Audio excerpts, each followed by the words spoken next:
अंदर ना तुम्हें गर्मी सताएगी ना सर्दी सताएगी, कोई चीज नहीं सताएगी। अगर गर्मी का मौसम है, तुम बाहर बैठते हो तो धूप सताती है तो अंदर भागते हो। सर्दी का मौसम है तो सर्दी सताती है और तुम अंदर भागते हो। लेकिन अगर उस समुद्र के बीच में आप बैठे हो सीधे, तो वहां न तुम्हें सर्दी सताएगी, न गर्मी सताएगी, न तूफान सताएंगे। चाहे नदियां तूफान भर के, बस जैसे बरसात का मौसम होता है तो नदियों में बड़ा पानी होता है क्योंकि वर्षा होती है, समुद्र को कोई फर्क नहीं पड़ता। उसके ऊपर की लहरों में फर्क पड़ता है। तब कई बार कहा जाता है मछेरों को, दूसरे किश्ती वालों को, बाबा अपनी मछलियां पकड़ने के लिए समुद्र के बीच नहीं जाना, तूफान आ रहा है। लेकिन जो इंसान नीचे बैठ गया उसको कोई तूफानों का खतरा नहीं, उसको कोई तूफान कुछ नहीं कर पाएंगे। वो ऐसे बैठा होगा जैसे कि वो घड़ी जो चलना बंद होगी, उसका पेंडुलम बिल्कुल रुक गया और वो बैठा। विचार गए, आशा तृष्णा गई, सुख दुख गए, कुछ चाह न रही, और तुम मगन अपने सतगुरु में खो गए। सतगुरु में खोना ही सतपुरुष को पाना है। खोना सतगुरु में होता है और हम पा जाते हैं किसको? सतपुरुष। पता भी नहीं चलता और सतपुरुष को पा जाते हैं। ऐसे ही मैंने पाया, सतगुरु में खोया और सतपुरुष को पा लिया। बहुत बार उन्हीं के रूप में सतपुरुष से खेला, लेकिन जब उन्होंने सुनाया कि ये मैं ही था तेरे साथ हर जगह, तो फिर पता चल। और मेरे सतगुरु को ये बातों का कोई पता नहीं। इसलिए तुम चिंता ना करो, तुम पूर्ण होने चाहिए, तुम शुद्ध होने चाहिए, तुम परफेक्ट होना चाहिए, तुम्हारा समर्पण पूरा होना चाहिए। इसीलिए कहा जे तुम मेरा हो ही रहे, सब कुछ तेरा। तुम सतगुरु के नहीं बनते, सतपुरुष के बन जाते हो। क्योंकि जो दात सतगुरु के पास होती है वो सतपुरुष ही होते हैं। इसलिए समुद्र के अंदर बैठने का अंतर है कि तुम अब विचारों की दुनिया को खो डालो, कुछ मांगना लेना छोड़ दो, सब मिलेगा। आशा तृष्णा छोड़ दो, सब मिलेगा। दुख सुख भूल जाओ, अपने आप ठीक हो जाओ। कोई चीज तुम्हें नहीं सताएगी जिस समर्पण करना सतगुरु के आगे आ जाएगा। लेकिन एक बात है, सतगुरु पूर्ण, मैंने इंग्लिश में भी बोला है, पूर्ण सतगुरु एक ही पूरी सृष्टि पे आता है। इसलिए कि उसने चंद आत्माओं को ले जाना होता है, और सतपुरुष का जो वर काल भगवान है को है वो भी पूरा रखना होता है। हम ज्यादा लोगों को ले नहीं जाते, लिमिटेड को ले जाते हैं ताकि काल के वह संसार भी चले और मुक्त भी लोग होते रहे। इसलिए एट ए टाइम एक ही संत आता रहता है। पहले प्यारा कबीर साहब का रहा, वो सतयुग में भी आए, त्रेता में भी आए, द्वापर में भी आए, कल में भी आए। अब इस गधे भाई की ड्यूटी है, अब कब तक ये सतपुरुष जानते हैं, लेकिन उनका आदेश है कि अब मेरा प्यारा शुरू। कबीर साहब ने अपनी ड्यूटी यहाँ दे दी, वो मुझे मिलते हैं, ऐसी बात नहीं, निदान में भी मिलते हैं, ऊपर वाले आश्रम में भी आए। तो प्यारी सत्संग जी हर परमहंसा अपनी ड्यूटी देता है, और जो सतगुरु इस धरती पर सतपुरुष के रूप में आता है उसे उसका नाम नहीं होता। मेरा नाम वह नाम है, गदा भाई है, वह हूँ मैं। वह नाम सतगुरु होता है, परमहंस होता है और साहिब जी होता है। अभी तक मेरी संगत को पोस्टर बनाना भी नहीं पता चला कि क्या लिखना है, लेकिन क्या करें, कभी बताना भी पड़ जाता। तो मेरा कहना आपसे ये है, आपने ध्यान की अभ्यास को बढ़ाना पड़ता है। फिर एक दिन आता है कि खुद में खुद ध्यान लग जाता है, फिर तुम्हें सपनों का भी पता चल जाए। फिर वो सपने नहीं होते, वो सत्य होता है। फिर तुम तुर्यातीत से ही नहीं, तुर्या से तुर्यातीत सपनों में चले जाते हो, तुर्यातीत से ज्ञानदेही में सपनों में चले जाते हो, ज्ञानदेही से विज्ञानदेही। और वो सपने नहीं होते, सत्य होते हैं। ये सपने नहीं होते, सत्य होते हैं। पहले जो हर एक सपने का कोई मीनिंग होता है, ऐसे सपना नहीं आता, लेकिन तुम्हें पढ़ना नहीं आता, तुम उसको समझ नहीं पाते। ये अडम्बना, और समझने की चेष्टा भी नहीं करते।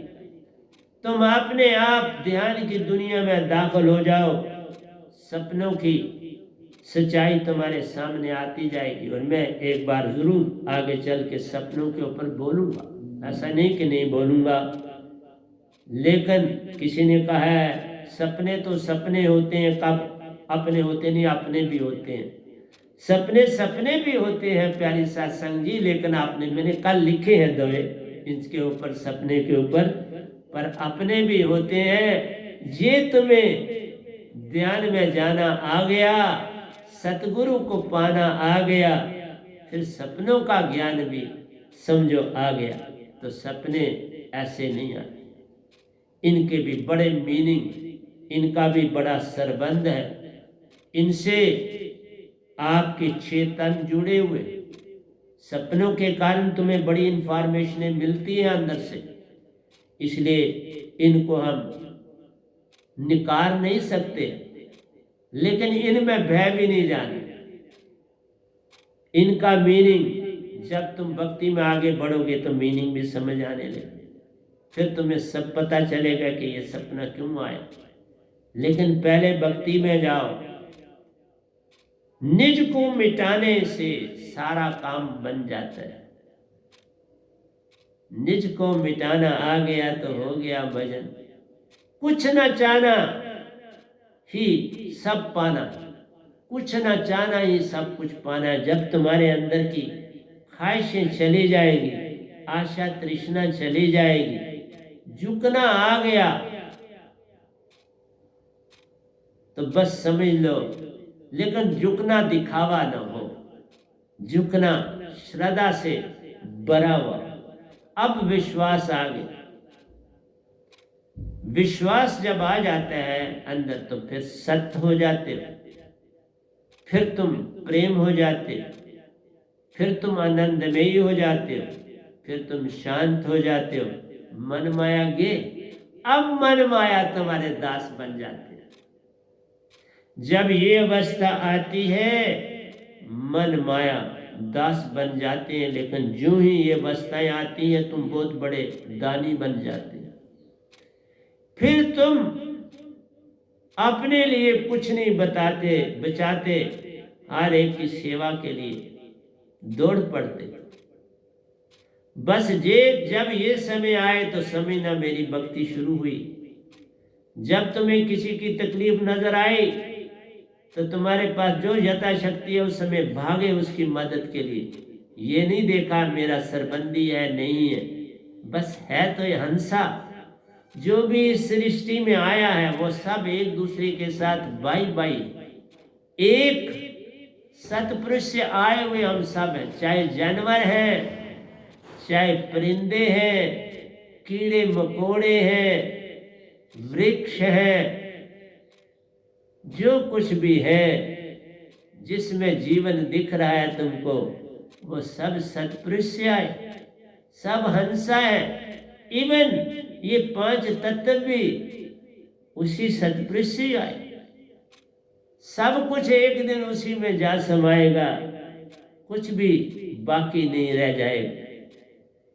इवन काल भगवान सतपुरुष के 5वें बेटे हैं, और कईयों ने ये शोर डाला है कि सतपुरुष और निरंकार का आपस में, नहीं बाबा, कोई मतभेद नहीं, एक फ्रैक्शन के बराबर भी मतभेद नहीं है, पूरी नाग्या से काम कर रहे हैं। क्योंकि जब मुझे समर्पण करना था, देना था, निरंकार भगवान और सतपुरुष इकट्ठे थे, दोनों साथ दे, एक ने मुझे सौंपा और दूसरे ने मुझे लिया, वैर विरोध कहाँ है? इसलिए जो दृष्टांत मैंने देखे हैं गजब के, इवन मेरी अपनी भक्ति में दोनों बराबर के मेरी सहायता करते हैं, करते रहे, करेंगे, करी। ना मेरे विरोध निरंकार भगवान है, ना मेरे विरोध में 3 देवता है, ना मेरे विरोध में 5 तत्व हैं, ना मेरे विरोध में आदि शक्ति है। सब हम एकजुट होकर सारा काम कर रहे हैं। ना वो रोकते हैं किसी को जो मेरी ओर भागेगा, वो नहीं रोके। तुम्हारे आगे कोई बाधा नहीं बनाई, ना मेरे आगे बाधा बनाई, ना आपके आगे बाधा बनाई। मुझे ट्रेन किया पहले खुद, फिर सतपुरुष को सौंप दिया, क्या बुराई की।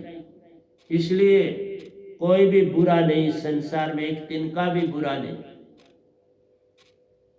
तिनके को मत निंदिए जो पांव थले होए, कभी उड़ आंखों पड़े, पीर जनेरी होए। किसी को बुरा मत समझ। दुर्लभ को न सताइए, जाकी मोटी आए, उसकी भी आ बड़ी मोटी होती है। मत सताओ, उसकी आ जब आन लगे, दुख गनेरा हो, उसकी आ भी जब लगे तो फिर दुख ही दुख मिलेंगे। इसलिए जब किसी को दुख में देखो, उसकी सहायता करो, चाहे जानवर हो, चाहे परिंदा हो, चाहे इंसान हो। फिर ही जीना है, फिर कोई भूखा ना मरेगा, कोई बीमारी के साथ नहीं मरेगा, उसकी सेवा सहायता होगी। इसलिए प्यारे साध संग जी, मेरा काम आपको समझाना है कि जे तुम मेरा हो ही नहीं, सब कुछ तेरा हो। पहले सतगुरु का बनना है। सतगुरु की दात में सतपुरुष वासा होता है। जो मेरे पास दात है, और एक नहीं 2 है, सार शब्द और सुरत शब्द, 2 दातें सतपुरुष से आई रे। जो पाए इन दातों का सतरूप ही बन जाए रे। पहले सतगुरु रूप बनना है, फिर अपने आप सतपुरुष रूप बन जाओ। इसलिए एट ए टाइम एक ही संत संसार में आता है, फिर दिए से दिया जगता चला जाता है। फिर जो साधक होते हैं वो भी तो पूर्ण सतगुरु रूप होते हैं, गुरुओं से आगे होते हैं। संत का साधक लाखों अरबों गुरुओं से आगे होता है, क्योंकि उसके पास जो दात है वो किसी गुरुआ के पास नहीं। मेरे साधक की महिमा अपरंपार है, वो तो मेरे रूप है। जैसे सतगुरु तद रूप सतपुरुष का, जब आप चेतन हो जाओ पूरी तरह से, उन असूलों पे चलना शुरू हो जाए जिस पे सतगुरु चलते हैं, फिर क्या फर्क रह गया? तुम भी वही जो सतगुरु है। लेकिन मान ना आने दोगे तो सब कुछ मिल जाएगा। मान आया मुनि वर्गल, मान सभी को खाए, मान ना लाओ, बात बन जाएगी। इसलिए प्यारे सत्संग जी, मेरा ये कहना है आपसे कि उस समुंदर के नीचे बैठे हुए अपने आप को पाओ। जब मैं सत्संग करता हूँ ना, आपके समक्ष सच कहता हूँ, मैं उस समुंदर के नीचे बैठा होता हूँ और आपको सत्संग दे रहा, और सारा कुछ सतपुरुष से आता चला जाता है और आपके तरफ बहता चला जाता है। ये सारा मैंने इंग्लिश में भी दे दिया है, वही सारे का सारा तुमको हिंदी में दिया। कोई अंतर नहीं रखा, एक जैसा सब कुछ दिया। बल्कि मैं तो आपको कहता हूँ कि 100% जब बन जाओ ना आत्मा, फिर तुम चैन से ऐसे बैठोगे कि तुम्हें अपनी सुध बुध भी खो जाएगी, ना सर्दी लगेगी ना गर्मी लगेगी, और तुम्हें पता ही नहीं चलेगा मैं कब ध्यान में चला गया और कब वापस आया, ये भी नहीं पता चलेगा। लेकिन जब तुम संसार के लाभ और हानियों को छोड़ोगे, दुख सुख को छोड़ोगे, ऊंच नीच को छोड़ोगे, कोई मतभेद जात पात का नहीं रखोगे, हिंदू मुसलमान सिख ईसाई ये नहीं करोगे, इंसान बस देखोगे अगर वो दुख में तो भागो उसकी तरफ, उसकी सहायता करो जितनी कर सकते हो, फिर देखो तुम्हें क्या मिलता, फिर देखो तुम क्या पाते हो। लेकिन ऐसा होने में देरी लगती है, उसी समय हम कहेंगे तुम्हारे अंदर विश्वास है, प्रेम आया, विश्वास आया, विश्वास आया तुम्हारे अंदर, तुम सत्य हो गए, सत्य आया, आनंद मिलना शुरू हो गया, आनंद मिलना शुरू हो गया, शांति आ गई, सब इकट्ठे आ गए, एक सर्कल पर सब इकट्ठे हो जाते हैं और अंदर सब इकट्ठे जाते हैं। सेंटर में जब बैठते हैं, जब समुद्र की सतह पर तुम बैठते हो तो उस समय पूर्ण विश्वास होता है, पूर्ण तुम सत्य होते हो, पूर्ण प्रेम होते हो, पूर्ण आनंद होते हो और पूर्ण शांत होते हो। लोगों को प्रेम की बात करो तो वो समझते हैं ये संसार का प्रेम बात करता है। नहीं साहब, मेरे को संसार के प्रेम से कोई लेना देना नहीं। ये प्रेम वो है जिसमें चारों चीजें होती हैं, इसमें शरीर का लेना देना क्या है। ये वो प्रेम है जो दिखाई नहीं देता, ये वो प्रेम है जो सत्य है जो दिखाई नहीं देता, ये वो आनंद है जो किसी को कभी मिलता नहीं, ये वो शांति है जो अभी मैंने कहा समुद्र के सबसे नीचे तल पर बैठ जाओ, बस जो घटना वहां घटती है वैसे विचार सुनो। लेकिन एक बात और बताऊं, मुझे किसी ने कहा कि लोग आपके प्रवचन सुनते हैं लेकिन आपके जो भजन है और जो ग्रंथ आप गाते हो वो नहीं सुनते। आइए मैं एक बात बताता हूं। मैंने आपको एक बार बोला कि प्राणी मंडी में एक मंदिर है बड़ा, अब वहां वो शीशों का मंदिर बना, उसमें देखो तो पूरे फोटो आपके दिखते। उस मंदिर के बाहर एक महात्मा, एक साधु खड़े रहते थे बेचारे, और वो बस ये गाते रहते नारायण नारायण नारायण नारायण। मैं दूर खड़ा जब टिकियां बेचने जाता था, मैं 5-7 मिनट उनके सामने खड़ा रहता था, उनके इस नारायण नारायण नारायण को सुनता था और फिर मैं टिकियां बेचने की तरफ चल पड़ता था। प्रतिदिन वहां से मुझे गुजरना होता था, वो मौजूद होते थे और मैं दूर खड़ा होकर उनके नारायण नारायण सुनता था। प्यारी सत्संग जी, वैराग तो संगीत सुनने से उत्पन्न होता है।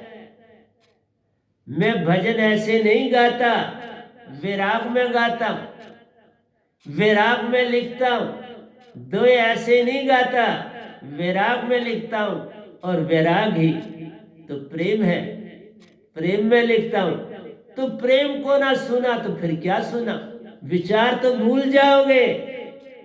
मैंने इतने भजन ये लिखे, मीरा जी को कितने अर्पण किए, क्योंकि मीरा जी का सब पढ़ा, वो मुझे अंदर से इस तरह से लगा जैसे वो मेरे लिए सारा कुछ लिख के गई है।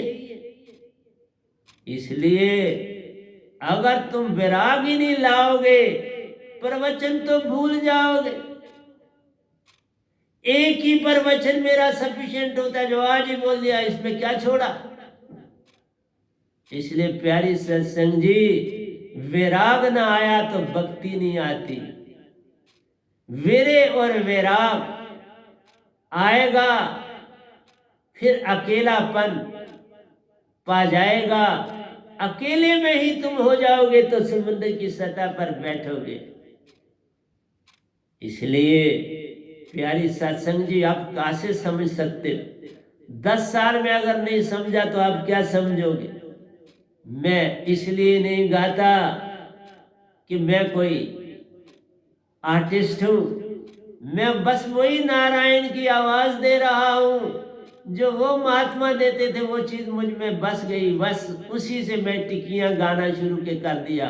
8 आने दिया ले लो, 12 आने दिया ले लो, 16 आने दिया ले लो, टिक्कियां हरी शैल। अरे बाबा, मैं तो अभी भी टिक्कियां बेच रहा हूं।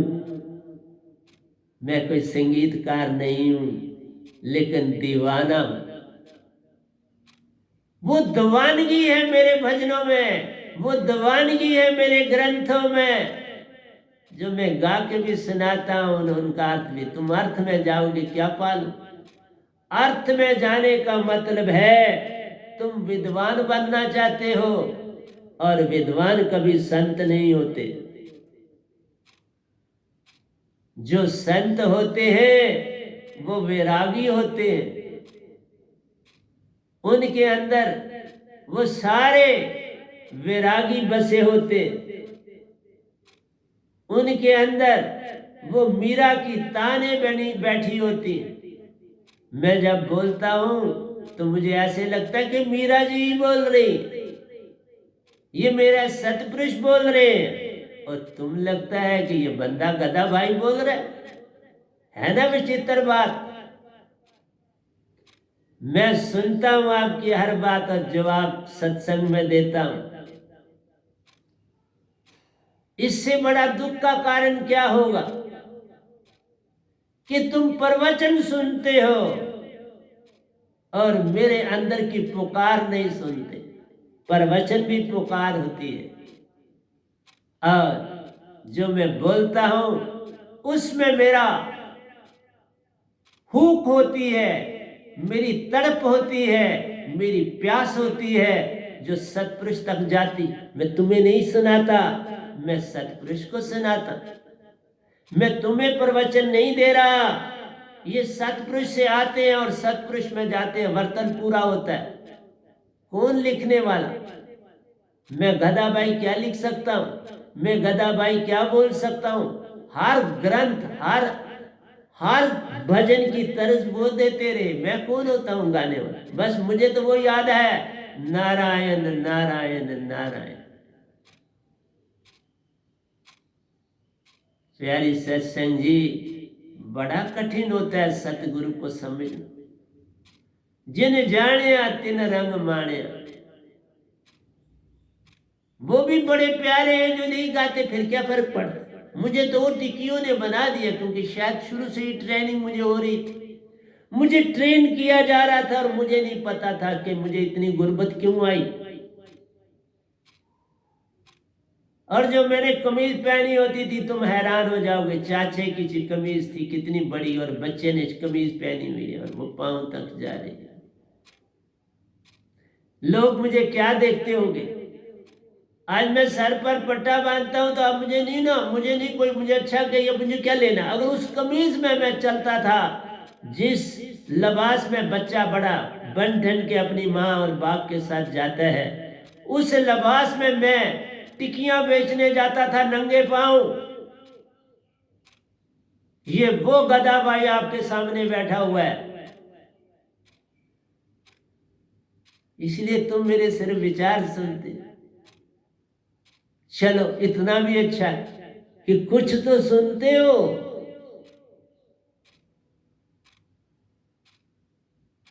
बाबा, सब कुछ मेरा सतपुरुष बोलता है। तुम फर्क करते हो तो क्या मिलेगा? रोटी खाते हो, फिर खाली फुल्का खा लिया करो, दाल की क्या जरूरत होती है? सब्जी की क्या जरूरत होती है? पानी की क्या जरूरत होती है? या दाल ही पी लिया करो, सब्जी की क्या जरूरत है? फुल्के की क्या जरूरत है? या सब्जी ही खा लिया करो, दाल की क्या जरूरत है? या पानी ही पी लिया करो, बाकी खाने की क्या जरूरत है? देखा, ये है मन, इसी को बोलते हैं मन। मन परख करता है, मन एक चीज चुनता है, दूसरी छोड़ता है। पेंडुलम का एक हिस्सा देखता है, सुख का दुख को छोड़ता है। मेरे लिए दुख सुख एक समान। मैं जो देता हूँ सत्पुरुष देते, मैं आगे आपको दे देता। मैं कोई भेद नहीं करता, जो भी देनी होती है चीज वो देते। मैं कौन होता हूँ देने? मैं गधा भाई, मुझे कुछ नहीं आता। मैं वही टिक्कियां बेचने वाला हूं आज भी। 40-40 किलोमीटर 8 साल का बच्चा कर रहा होता था, वो 7-8 साल का था, 40-40 किलोमीटर चलता था एक एक दिन में। तब आज भी वो एनर्जी है, वो मेरे सत्पुरुष मुझे ट्रेन कर रहे थे। मुझे नहीं पता था, निरंकार मुझे ट्रेन कर रहे थे, दोनों मुझे ट्रेनिंग दे रहे थे। मैं ट्रेनिंग पा रहा था जिस तरह तुम सब ने ट्रेनिंग पाई इस निरंकार से, और बच्चों को क्या बना देते हो। ये तुमने ऑलरेडी ट्रेंड हो, तुम आर्मी हो, पूरी आर्मी हो निरंकार और माया की, और हर बच्चे की तबाही के धाने पर ले जाते हो और समझते हो तुम कि तुमने बच्चे को बहुत बड़ा बना दी। तुम सबके बच्चे को मैंने बहुत बड़ा ऑफिसर बना दी, तुमने उसकी तबाही कर दी। उसके मौत के लिए उसका तुम हाथ बढ़ाया, उसे जीवित मरने के लिए तैयार नहीं किया। मैं तो जीवित मरने के लिए तैयार हुआ, मेरे को निरंकार ने तैयार किया और सतपुरुष ने तैयार किया। इसलिए प्यारी सत्संग जी, तुम मुझे क्या समझो। इसलिए अब आपको अपने सामने बिठा के सत्संग नहीं दूंगा, इसी तरह दूंगा जैसे दूंगा, क्योंकि मैं समुद्र के नीचे बैठता हूं। अब समुद्र के नीचे से तुम्हें सत्संग दे रहा हूं, जिसने जो सुनना है सुनो, पर वेरे और वैराग तो संगीत से आएगा। एक एक लाइन में कितना सतपुरुष ने सत लिखाया है वो समझ में आएगा। उसको चेष्टा करो, उसको अंदर बिठाने की। एक एक भजन इतना तगड़ा है जिसका अंदाज ही नहीं। एक एक ग्रंथ का एक एक दोया सतपुरुष ने लिखा। मुझे तो हिंदी में नहीं पूरी आती बाबा, मुझे कुछ आता ही नहीं। जो बोलते हैं बुला देते हैं, मैं आगे चल देता हूं। मेरे पास कुछ नहीं, मेरा मुझ में कुछ नहीं, जो कुछ है सो तेरा, तेरा तुझको सौंपते क्या लागे मेरा। इसलिए प्यारी सत्संग जी, बहुत मुश्किल होता है सतगुरु के इशारों पर चलना, अति कठिन। तुम तो अभी 4 दिन नहीं होते तो तुम तो सतगुरु ही बनना चाहते, बनना ही नहीं चाहते, बन गए होते हो। इसलिए प्यारे सत्संग जी, आज इतना ही आपसे कहूंगा कि तुम 100% आत्मिक हो जाओ।